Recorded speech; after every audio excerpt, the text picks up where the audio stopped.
What's up, Taiwan? Good evening. I'm Erika Liu with 10 minutes of news from here in Taiwan and around the world.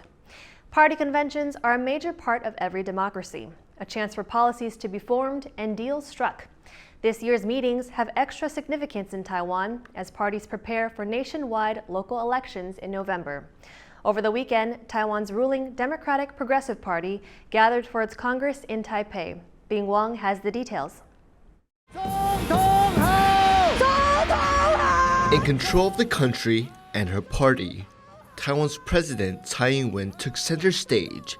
She officially launched the ruling Democratic Progressive Party, or DPP's national convention over the weekend, ahead of its campaign for November's local elections. Tsai is also DPP's party chair.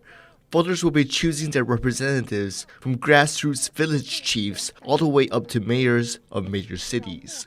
The DPP suffered major losses in these elections 4 years ago, and Tsai says the party has learned from the experience. 对民进党而言，是一次深刻的教训。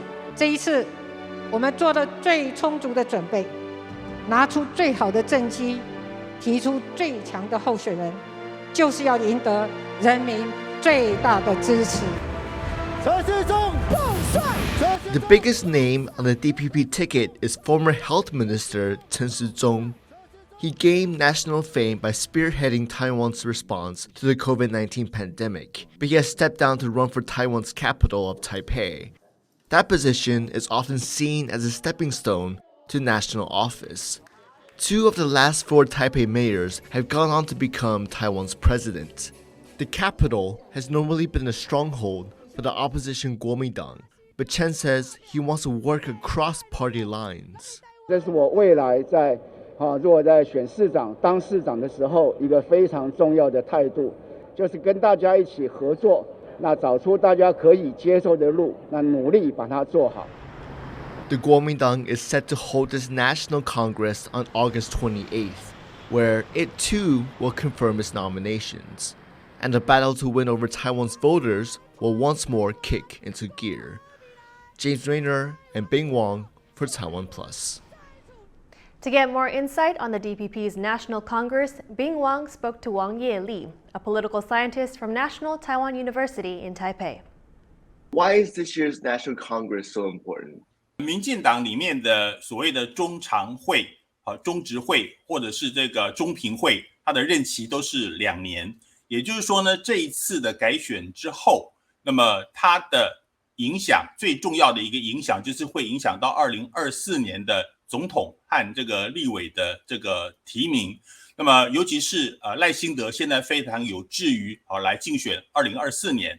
那么在上一次的这个2019年的提名过程里面，赖清德就是在这个党中央缺乏人马，所以在提名过程里面吃到了很多的亏。这当然对于未来的一个总统布局，这一次的这个改选可以说是相当的重要。What are the chances that the DPP will pick up seats in Taiwan? 至于今年底的选举，因为民进党大致上提名已定，所以基本上的话，那么影响不算太大。而这次的选举结果，从目前的状况而言的话，那么我个人是认为，那么以上次的情况而言的话，是这个国民党赢得了16席的县市长，民进党赢得了6席。那么今年底的选举的话，看起来它的差异性应该也不至于有这种太天翻地覆的一种改变。What would the future look like for the DPP? 民进党而言，如同我们刚才提到的，从1986年民进党成立，它就一直都是一个派系共治的一个状态。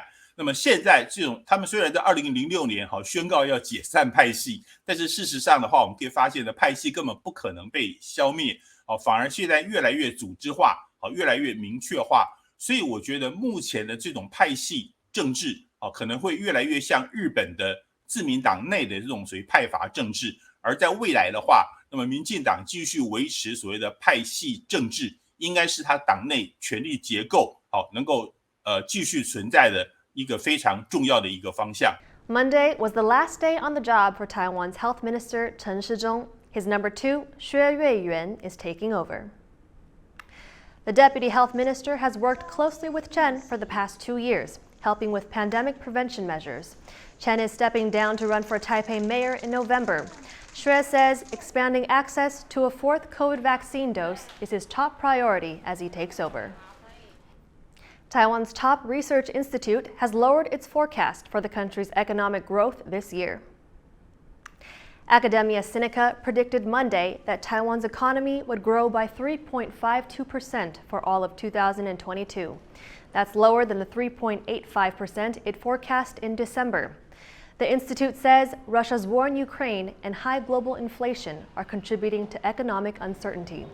Meanwhile, the number of workers on furlough in Taiwan jumped in the second week of July to almost 21,000 people, up over 2,000 from the previous week.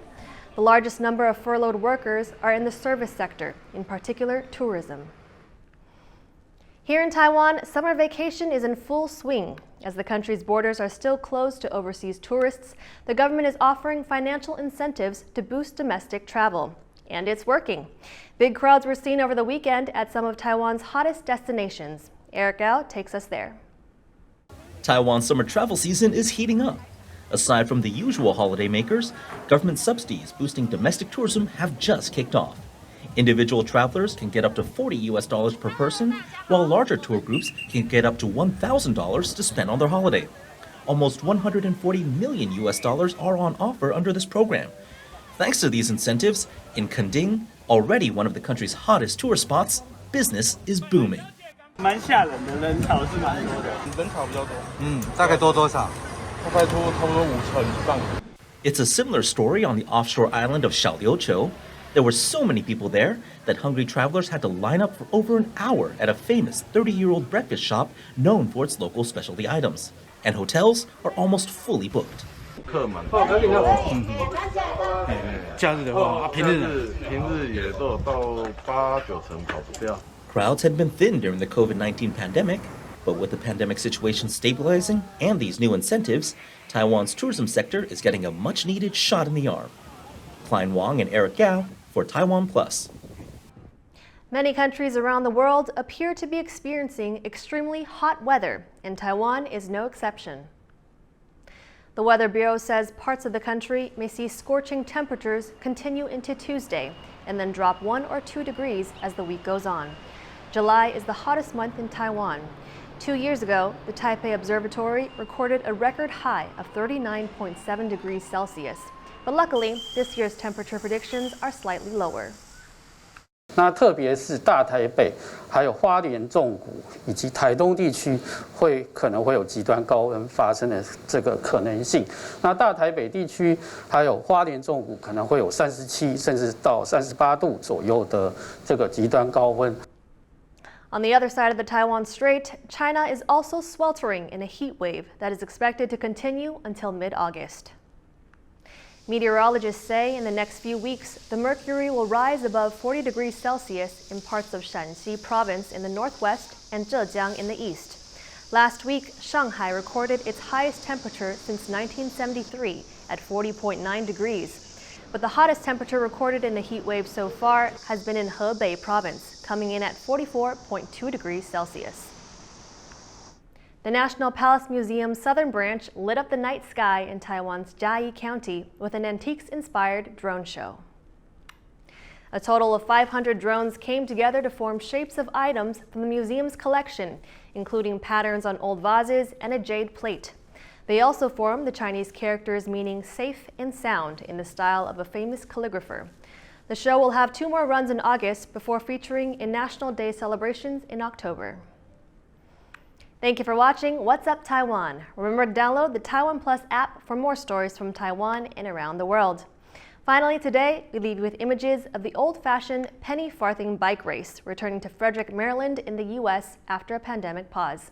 I'm Erika Liu. Take care and see you next time.